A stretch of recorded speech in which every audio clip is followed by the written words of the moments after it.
మిత్రులారా, రీసెంట్లీగా నేను యూట్యూబ్లో చాలా వీడియోస్ చూస్తున్నా. At the same time Facebook కానీ ఇన్స్టాగ్రామ్ కానీ నేను చెక్ చేస్తూ ఉన్నా. మాలల సింహ గర్జన ఒక గుంటూరులో జరగడం, ఇంకెక్కడ నానా ప్లేసులలో జరుగుతూ ఉన్నది. నాకు ఒకే ఒక అనుమానం ఉంది.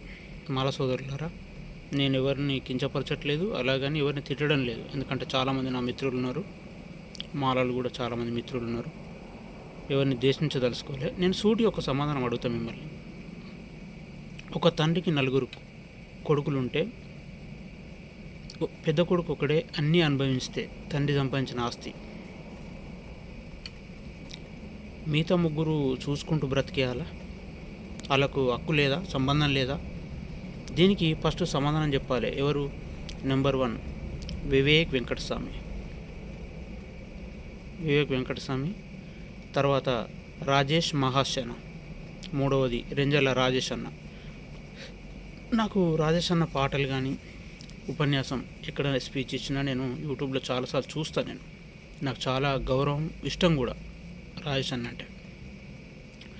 మీరు ఏం మాట్లాడినరు అనేదాన్ని పక్కన పెడితే మీరు ఆ మీటింగ్కు అటెండ్ అవ్వడమే మీరు చేసిన తప్పు అని నేను అనుకుంటున్నాను. రాజేష్ అన్న, మహాశన రాజేష్ అన్న కావచ్చు, రెంజర రాజేష్ అన్న కావచ్చు, వివేక్ వెంకటస్వామి కావచ్చు, ఇంకెవరైనా మాల సోదరులు ఎవరైనా మీరు వర్గీకరణను అడ్డుకోవాలనుకుంటే మీరు ఎన్ని చేసినా ఈ 30 సంవత్సరాలు చేసింది ప్రపంచానికి తెలుసు. ఇక మీ ఆటలు సాగవు.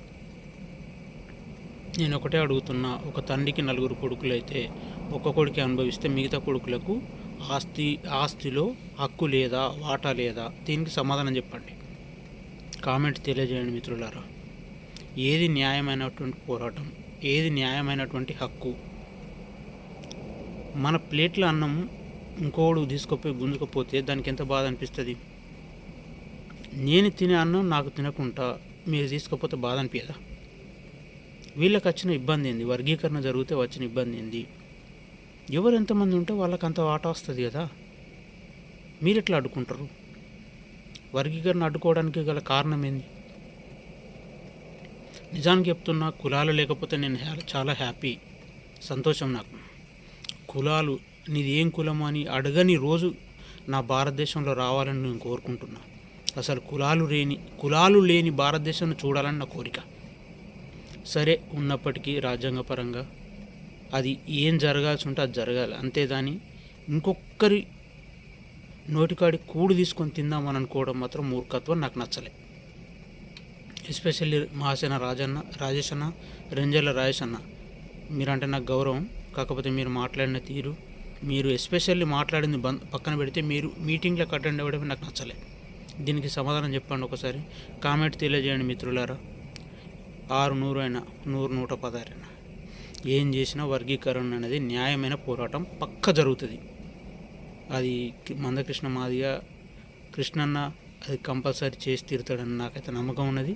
మీరు ఏం చేసినా, ఎన్ని అడ్డంకులు ఎదురైనా, ఇన్ని రోజులు గత 30-40 సంవత్సరాల నుండి ఏం జరిగింది గతం. ఇక నుండి ప్రతి ఒక్కరు తెలియమంతులేరు.